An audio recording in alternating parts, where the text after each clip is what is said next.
Hello friends, जय श्री राम।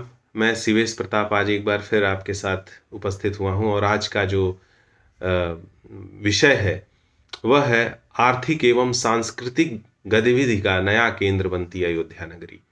और मित्रों, जैसा कि हम सभी जानते हैं कि 22 जनवरी को हमारे अयोध्या में भगवान श्री राम के जन्मभूमि पर प्राण प्रतिष्ठा का कार्यक्रम है और उसमें न केवल उत्तर प्रदेश अपितु भारत और साथ-साथ संपूर्ण विश्व में भारतीय संस्कृति से प्रेम करने वाले जितने भी लोग हैं वह इस कार्यक्रम को लेकर अत्यंत उत्साहित हैं।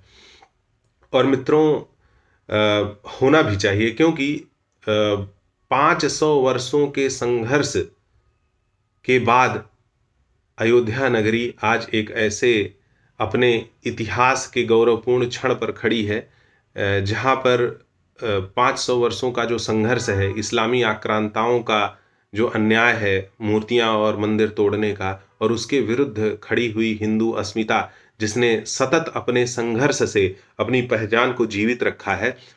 तो इस सारी चीज़ों के बीच अयोध्या, जिसका नाम ही अयोध्या है, वो युद्ध क्षेत्र बन गया। जिसका नाम ही अवध है, जहाँ कोई वध ना हुआ हो, वह वध का, हत्याओं का, अत्याचार का समर बन गया था। तो कहीं न कहीं अब हम ऐसा मानते हैं कि वह 500 वर्षों का जो संघर्ष है उसके समापन और एक नए युग का प्रारंभ हो रहा है।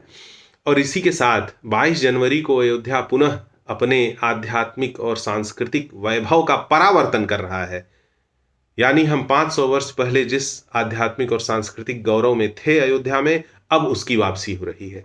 तो मित्रों, ऐसे में अयोध्या का जो यह परावर्तन है वो केवल इस शहर के लिए महत्वपूर्ण नहीं है, अपितु प्रदेश की योगी सरकार और केंद्र की मोदी सरकार भी अयोध्या से बहुत अपेक्षाएं रखती है।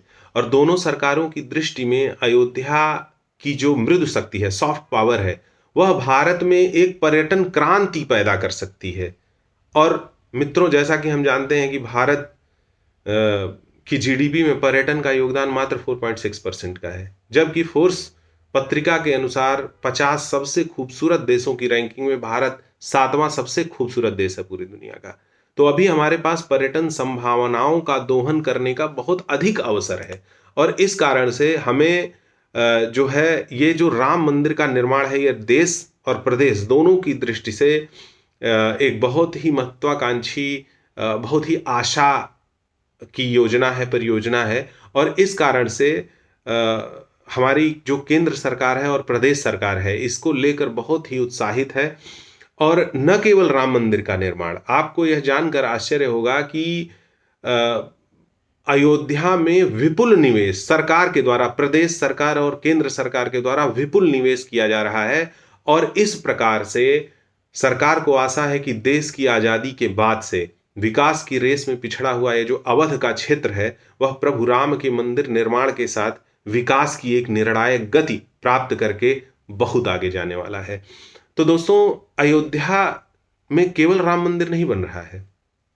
अयोध्या को वास्तव में जैसे अंतर्राष्ट्रीय स्तर पर ईसाइयों का वेटिकन सिटी है और मुसलमानों के लिए उनका मक्का मदीना है, उसी प्रकार से हिंदुओं के लिए विश्व का निर्विवाद रूप से सर्वोत्कृष्ट, सर्वश्रेष्ठ सांस्कृतिक शहर बनाने के लिए केंद्र सरकार और प्रदेश सरकार कार्य कर रही है, जिससे कि अयोध्या विश्व में जब सांस्कृतिक शहरों की बात आए तो उसमें वेटिकन, मक्का, क्योटो आदि शहरों के साथ अब अयोध्या का नाम भी सम्मिलित होगा। तो दोस्तों, सरकार द्वारा अयोध्या को जो ये वैश्विक शहर बनाने का कार्य है, उसमें आध्यात्मिक रूप से इसकी पहचान, मतलब कि जैसे इसका जो एक्चुअल पहचान है अयोध्या की, वो एक आध्यात्मिक सांस्कृतिक शहर की है। भगवान राम के कारण यहाँ संतों का, महात्माओं का जमघट लगा रहता है। तो हमारी जो सरकार की योजना है वो ये है कि यहाँ पे जो बुजुर्ग हैं, जो अवकाश प्राप्त लोग हैं, कई बार ऐसे लोग अपना जो है जीवन बिताने के बाद रिटायर होते हैं, तो ऐसे धार्मिक शहरों में रहना चाहते हैं। जिस प्रकार से अगर आप देखें तो हरिद्वार, ऋषिकेश में आपको बहुत लोग मिलेंगे आपको। तो इसलिए उत्तर प्रदेश आवास एवं विकास परिषद यहाँ पर 3000 करोड़ का निवेश करके लगभग 1200 एकड़ में एक ऐसी नव अयोध्या परियोजना विकसित कर रही है, जहाँ पर ऐसे लोग घर ले सकते हैं और उनको सब उच्च स्तर की व्यवस्थाओं के साथ एक बहुत अच्छी जीवन, एक आध्यात्मिक सांस्कृतिक नगरी में रहने को मिलेगा। इसके अलावा यहाँ पे ऐसे राज्य अतिथि गृह विकसित किया जा रहा है, जिससे कि जितने भी लोगों का आना यहाँ रहेगा, तो भविष्य में उनके लिए आसानी रहे। 14 कोसी परिक्रमा मार्ग है, वहाँ पर 80 एकड़ भूमि में एक बहुत बड़ी परियोजना लाने का कार्य चल रहा है, जिसमें होटलों को इंटीग्रेटेड तरीके से विकसित किया जाएगा, जो अयोध्या में आने वाले पर्यटकों के लिए अपनी आवश्यकताओं की पूर्ति, रिहाइश की आवश्यकताओं की पूर्ति कर सके। साथ-साथ वहाँ पर कुछ आवासीय प्लाट परियोजनाएँ भी रहेंगी। और इसके लिए जो होटल की ज़मीनें हैं, उसके लिए नीलामी की प्रक्रिया बहुत जल्दी ही शुरू हो जाएगी और प्लाट भी मुहैया कराए जाएँगे उसके लिए। इसके अलावा जैसे आध्यात्मिक शहरों में अभी तक देखिए भारत के अंदर, जैसे मैंने बताया हरिद्वार, ऋषिकेश या मदुरई और रामेश्वरम है दक्षिण भारत में। अगर आप उड़ीसा में करें तो जगन्नाथपुरी में अवकाश प्राप्त लोग और बहुत सारे एनआरआईज़ ने अपने घर ले रखे हैं और वो आध्यात्मिक शांति के लिए इस तरह के शहरों में। तो आने वाले समय में इन सारी शहरों की फ़हरिस्त में एक नाम और होगा अयोध्या। और अयोध्या में बहुत सारे जो अच्छे अवकाश प्राप्त लोग हैं, बहुत सारे एनआरआईज़ होंगे, वो अपना घर बनाएँगे और वह अपनी आध्यात्मिक अभिरुचि के अनुसार समय-समय पर अयोध्या आते रहेंगे। और जैसे देखिए अयोध्या में इस इतना विपुल जो है पर्यटन आकर्षित करेगा अयोध्या, तो उसके लिए एक वर्ल्ड क्लास इंफ्रास्ट्रक्चर भी होना ज़रूरी है। और उसको जैसे कि अयोध्या को स्वच्छ रखने के लिए तो भारत सरकार और राज्य सरकार मिलकर यहाँ पर एक बहुत ही मानक state of the art sewage treatment plant और कचरा प्रबंधन तंत्र का विकास कर रही है। जलापूर्ति पूरे शहर में सुनिश्चित करने के लिए एक स्मार्ट वाटर सप्लाई प्लान आ रहा है और साथ-साथ जितने भी तारों का मकड़ जाल है, उसको सबको ग्राउंडेड किया जा रहा है और Uttar Pradesh power corporation limited के द्वारा यहाँ पर उच्च मानकों के पावर स्टेशन बनाए जा रहे हैं, जिससे कि विद्युत आपूर्ति अपने मानक स्तर पर यहाँ पर मुहैया कराया जा सके। इसके अलावा जैसे जब भारत सरकार और प्रदेश सरकार इतना निवेश कर रही है, तो यहाँ पर साथ-साथ अब अन्य औद्योगिक इकाइयाँ भी अपना बहुत ज़्यादा निवेश कर रही हैं। जैसे कि अयोध्या में जो प्राण प्रतिष्ठा है, वो संपन्न होने के साथ-साथ वास्तव में ये अयोध्या के विकास का शुभारंभ है। ऐसा नहीं है कि मंदिर निर्माण के बाद सब कुछ यहाँ समाप्त हो जाएगा, कोई विकास नहीं होगा और तब तक के लिए, नहीं। अभी तो ये प्रारंभ है। क्यों? क्योंकि अयोध्या को जो स्मार्ट सिटी, बहुत ही विकसित सांस्कृतिक शहर बनाने की योजना है, ये 10 वर्षों का मेगा प्लान है और इस 10 वर्षों में 85,000 करोड़ रुपए का निवेश किया जाएगा। तो इससे आप ये इसकी व्यापकता समझ सकते हैं कि 2031 में यह परियोजना पूर्ण होगी और तब की अयोध्या का कायाकल्प आप अपने मन में उम्मीद कर सकते हैं कि 10 वर्षीय योजना में अयोध्या का विकास प्राधिकरण है, वह लगभग 875 वर्ग किलोमीटर का जो क्षेत्र है, उसमें इंफ्रास्ट्रक्चरल डेवलपमेंट और पर्यटन के विकास की सभी संभावनाओं पर कार्य करेगा। इसमें 31.5 यानी 31.5 वर्ग किलोमीटर का जो क्षेत्र है, वो तो अयोध्या का मूल शहर है और इसके अलावा 133 वर्ग किलोमीटर जो है, उसका एक पूरा मास्टर प्लान बनाया जा रहा है, जिसको फेजेज़ में डेवलप किया जाएगा और इस प्रकार से अयोध्या एक अंतर्राष्ट्रीय स्तर का सांस्कृतिक शहर बनकर पूरे विश्व पटल पर आएगा। इसके अलावा जैसे विकास की जो ये प्रक्रिया है, इसमें जैसे पर्यटकों का जो आवागमन है, वह बहुत व्यापक स्तर पर होगा। तो देखिए, जो ये 10 वर्षीय योजना बनाई गई है, वो ऐसी नहीं है कि इससे अयोध्या के जो रहने वाले लोग हैं, उनको समस्या हो या वो परेशान हो जाएँगे या ऐसी समस्याओं के कारण पूरा शहर चौक हो जाएगा। यही कारण है कि जो ये पूरा विकास है अयोध्या का, उसके लिए 8 मूल बिंदु, प्रिंसिपल्स बनाए गए हैं, जिसके थीम पर इसका विकास किया जा रहा है। इसमें जैसे सुंदर, स्वच्छ, कार्यकुशल, सुगम, अनुभवात्मक, आधुनिक, सांस्कृतिक और स्वस्थ अयोध्या विकसित करने की योजना है इसमें। अब जैसे देखिए, परियोजनाओं से अयोध्या का कायाकल्प कैसे होगा, इस विषय पर भी हमें विचार करना चाहिए कि जो सरकार है, तो जैसे सरकार के द्वारा अयोध्या में रेल, रोड, वायु सेवाओं को बेहतर कनेक्टिविटी सुनिश्चित करने के लिए अभी एक व्यापक स्तर पर परियोजनाओं पर कार्य हो रहा है कि वर्तमान में 17 विभागों के 264 से अधिक परियोजनाएं चल रही हैं और इसकी कुल कीमत लगभग 4,000 करोड़ रुपए है। इसमें जैसे एयरपोर्ट अथॉरिटी ऑफ इंडिया को लीज पर 318 एकड़ भूमि अयोध्या में अंतर्राष्ट्रीय एयरपोर्ट बनाने के लिए दिया गया था, और ये एक state of the art airport है। साथ ही जैसे देसी विदेशी पर्यटकों के यहाँ पर पहुँचने के लिए जो महर्षि वाल्मीकि इंटरनेशनल एयरपोर्ट बनाया गया है, इसका जो प्रथम टर्मिनल है वही 8,000 वर्ग मीटर स्पेस में बनाया गया है। तो इससे आप समझ सकते हैं कि किस प्रकार का एक वर्ल्ड क्लास इंफ्रास्ट्रक्चर सुनिश्चित किया जा रहा है। इसके अलावा अगर मैं बात करूं कि वहाँ का जो हैंगर है, मतलब एक साथ अयोध्या अंतर्राष्ट्रीय एयरपोर्ट जो है वह 24 एरोप्लेन्स को मैनेज कर लेगा। इतने बड़े व्यापक स्तर पर इसका विकास किया जा रहा है। अगर मैं रेलवे की बात करूं तो अयोध्या धाम रेलवे स्टेशन की जो परियोजना है उसके लिए 443 करोड़ रुपए भारतीय रेलवे ने निर्गत किया है, और उसमें एक हिंदू सांस्कृतिक वास्तु के अनुसार एक रेलवे उसका पूरा नवीनीकरण किया जा रहा है, और साथ में 3 नए ट्रैक भी बिछाए जा रहे हैं, और भविष्य में इसका और विस्तार किया जाएगा। साथ साथ अगर आप देखें तो रेलवे लगभग 15 नई ट्रेनें, जिसमें 2 अमृत भारत ट्रेन भी है, वो सुनिश्चित कर रही है, जिसके द्वारा पूरे भारत से रेलवे के माध्यम से भी लोग पर्यटन सुनिश्चित कर सकें।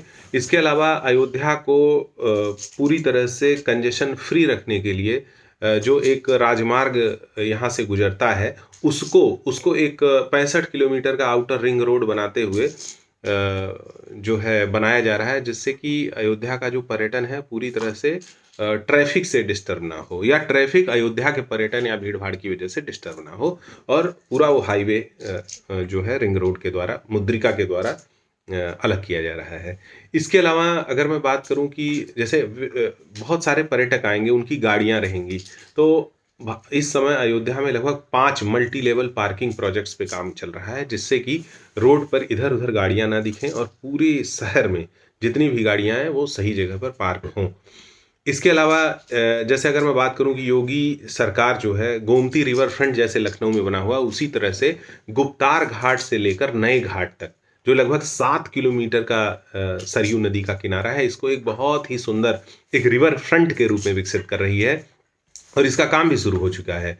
और यहाँ पर क्या होगा कि पूरा जो फुटपाथ होगा वो बहुत ही स्मूथ, एक बढ़िया फुटपाथ होगा, स्ट्रीट लाइट्स पूरी होंगी, और ये सभी चीज़ें अगर ठीक से चलती रहीं तो ये जो 1.5 घंटे की लंबी यात्रा को एक लग्जरी क्रूज के माध्यम से जो है गुप्तार घाट से शुरू करके नए घाट तक जो है जो समाप्त होगी, ये एक शुरू करने की भी योजना इसके अंदर है। तो सरकार इस पर भी कार्य कर रही है जो आएगा। मित्रों, इतना सरकार के द्वारा जो अयोध्या में कार्य हो रहा है, इसकी जो शुरुआती रुझान है वह भी दिखाई देने लगे। जैसे पर्यटन क्रांति जो अयोध्या में होने वाली है, उसका जो प्रारंभिक रुझान है, वो हम उस बिंदु पर भी कुछ विषय डिस्कस करेंगे, कुछ चर्चा करेंगे। क्योंकि देखिए अभी क्या है कि पर्यटन का माध्यम किसी देश या प्रदेश को केवल आर्थिक लाभ भर दिलाना नहीं होता है, अपितु पर्यटन का जो सबसे बड़ा लाभ है वो यह है कि जैसे मान लिया कोई भी आईटी कंपनी लग गई, कोई फैक्ट्री लग गई, तो उसमें एक स्तर तक एजुकेशनल लेवल या कुछ स्किल के लोग ही उससे लाभ पाते हैं। लेकिन देखिए पर्यटन में एक अच्छी बात क्या होती है कि पर्यटन किसी भी आर्थिक स्तर के व्यक्ति को, किसी भी शैक्षणिक स्तर के व्यक्ति को, सबको कुछ ना कुछ लाभ देता है।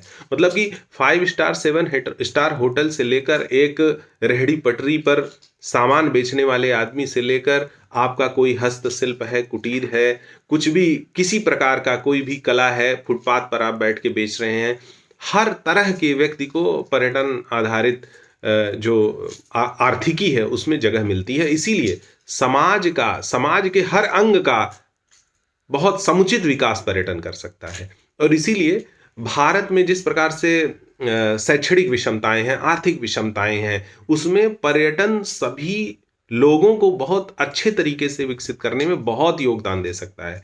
इसीलिए पर्यटन को पर उसी तरह से ध्यान देना चाहिए जिस तरह से सरकार औद्योगिक निवेशों पर ध्यान देती है। तो अभी देखिए राम मंदिर के निर्माण के चलते यहाँ पर जो पर्यटन है, जैसे पर्यटन विभाग जो उत्तर प्रदेश का है वो ये प्रयास कर रहा है कि यहाँ पर लगभग 5 लाख, तो उत्तर प्रदेश सरकार का एक अनुमान है कि लगभग 2 लाख पर्यटक प्रतिदिन, और किसी पर्व त्योहार पर 5 लाख से ऊपर भी पर्यटकों की संख्या अयोध्या में हो सकती है। और वहाँ पर केवल राम जन्मभूमि ही नहीं अपितु हर तरह के गतिविधियों और लोगों को तो यहाँ पर जो है इस प्रकार की गतिविधियाँ जो है और बढ़ सकती हैं। जैसे अगर आप देखें तो ताजमहल को लोग पर्यटन के लिए बहुत महत्वपूर्ण मानते हैं। ये मानते हैं कि वो बहुत ही सेंटर ऑफ अट्रैक्शन है। मित्रों, आपको जानकर ये आश्चर्य होगा कि ताजमहल को देखने के लिए वर्ष भर में मात्र 70-80 लाख पर्यटक आते हैं। और अगर अयोध्या में राम जन्मभूमि की बात की जाए तो यहाँ पर सालाना 7 करोड़ से अधिक पर्यटक आएँगे। तो इससे आप अयोध्या का जो पोटेंशियल है, वो आप समझ सकते हैं एक पर्यटक स्थल के रूप में। और यही कारण है कि हमारा जो ये जो आर्थिकी है पर्यटन आधारित, अयोध्या लगभग आने वाले वर्षों में 35,000 करोड़ से ऊपर के बाजार को जन्म देगा। यदि आप औसतन एक व्यक्ति को लगभग 5,000 रुपए भी खर्च करने की अपने अयोध्या में जब वो आता है तो 5,000 रुपये भी खर्च करता है। इस आधार पर लगभग 35,000 करोड़ रुपए का एक बाजार अयोध्या के द्वारा विकसित होगा। ये समझने की बात है। और इसके अलावा जैसे देखिए तो न केवल राम मंदिर, जब आप वहाँ पर आएँगे तो वहाँ पर उत्तर प्रदेश पर्यटन विभाग अपनी कमर कस चुका है और अन्य जो क्षेत्रीय पर्यटन स्थल हैं उनका भी विकास किया जा रहा है। 70 करोड़ रुपए का बजट पास किया गया और उसमें जो आसपास के क्षेत्र के 37 जो धार्मिक मंदिर या क्षेत्र हैं उनको चिन्हित करके उनका भी नवीनीकरण किया जा रहा है। जैसे अगर मैं कुछ मंदिरों या क्षेत्रों की बात करूं, जैसे कि जानकी घाट हो गया, बड़ा स्थान हो गया, देवकाली हो गई, राम कचहरी हो गया, दिगंबर अखाड़ा हो गया, भगवान कालेराम का मंदिर हो गया, नेपाली मंदिर हो गया, ये सबको अच्छे ढंग से नवीनीकृत किया जा रहा है। अब जैसे देखिए तो अयोध्या में जो दीपोत्सव है वह स्वयं में ही एक त्योहारी पर्यटन की पहचान ले चुका है और 2017 से शुरू हुए इस कार्यक्रम में साल दर साल Guinness book of world record में शामिल होता है और विश्व स्तर से कई पर्यटक ऐसे हैं जो अयोध्या में वह दीपोत्सव का कार्यक्रम देखने आ रहे हैं। तो भविष्य में अन्य और भी लोग, जैसे जैसे इंफ्रास्ट्रक्चर मजबूत होगा, अन्य लोग भी इसको देखने आएंगे। इन्हीं संभावनाओं के बीच में अयोध्या और इसके आसपास के जो क्षेत्र हैं उनमें रियल एस्टेट में इतना बड़ा बूम आ गया है कि आपको जानकर आश्चर्य होगा कि एक प्रतिष्ठित रियल एस्टेट कंपनी ने बताया है कि अयोध्या में जो रियल एस्टेट की डिमांड है और जो कीमतें हैं उसने गोवा और हिमाचल प्रदेश को पीछे छोड़ दिया है। तो ये एक पर्यटन के बूम की जो शुरुआती रुझान है। और नवंबर 2023 में अगर मैं बात करूं कि उत्तर प्रदेश का जो ये राजस्व की प्राप्ति है, नवंबर 2023 में प्रदेश सरकार के अनुसार पूरे उत्तर प्रदेश में सबसे अधिक राजस्व की प्राप्ति रजिस्ट्री के माध्यम से अयोध्या में हुई है। और इतना ही नहीं, उत्तर प्रदेश स्टाम्प एवं रजिस्ट्रेशन विभाग की एक रिपोर्ट है जो ये बताती है कि अप्रैल से नवंबर 2023 के बीच में अयोध्या में 29,325 रजिस्ट्रियां हुई हैं, जबकि 2017-18 के समय में अयोध्या में मात्र 5,962 जमीनों की रजिस्ट्रियां होती थी। तो इससे आप समझ सकते हैं कि क्या गतिविधियां अयोध्या में चल रही हैं। देश के जाने माने मैरियट हो गए, ताज हो गया, रेडिसन हो गया, ऐसी होटल श्रृंखलाएं अयोध्या में अपने होटलों को खोलने के लिए उत्तर प्रदेश सरकार और पर्यटन विभाग से बात कर रही हैं। ये एक जो पोटेंशियल है अयोध्या का वो कैसे अनलीज हो रहा है ये हम देख सकते हैं। अब मैं बात करता हूँ कि जब इतना बड़ा पर्यटन आएगा, 7 करोड़ लोग किसी पर्यटन स्थल पर आएंगे, तो वहां पर आप समझिए कि एफएमसीजी जो कंज्यूमर गुड्स हैं उसमें कितना डिमांड बढ़ेगा।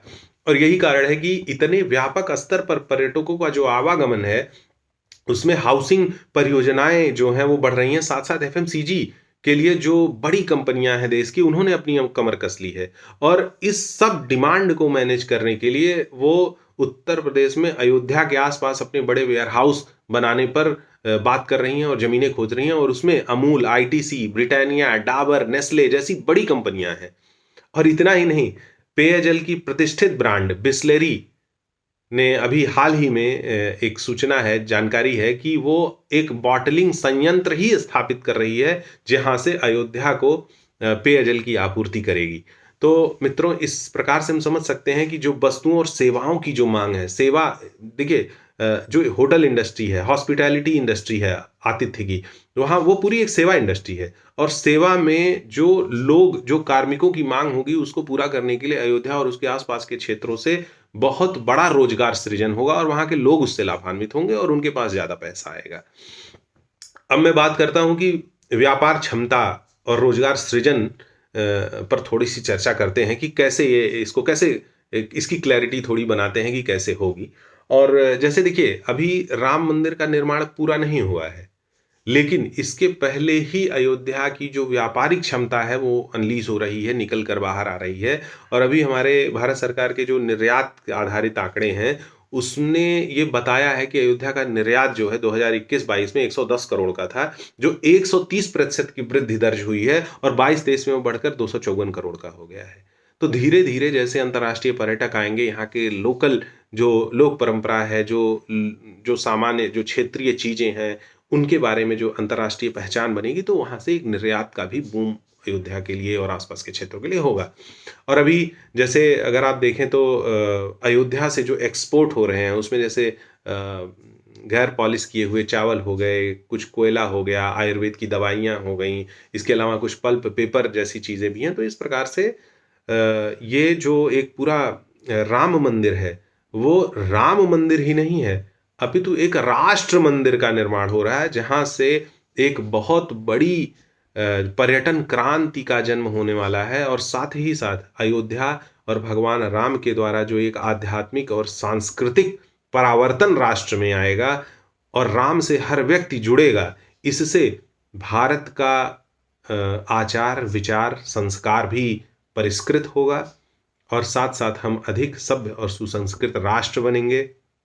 आर्थिक क्रांति से देश की प्रगति होगी, प्रदेश की प्रगति होगी, अवध की प्रगति होगी। और अयोध्या में जिस तरह से इंफ्रा, औद्योगिक गतिविधियाँ, पर्यटन, सेवा क्षेत्र, ये सारी चीज़ें होंगी, उससे हमें एक बहुत बड़ा लाभ मिलने वाला है। तो इस प्रकार से हम समझ सकते हैं कि अयोध्या का जो राम मंदिर है, वह मात्र राम मंदिर नहीं है, बल्कि वह नए भारत का एक राष्ट्र मंदिर है, जो समग्र विकास करेगा। बहुत बहुत धन्यवाद। जय श्री राम।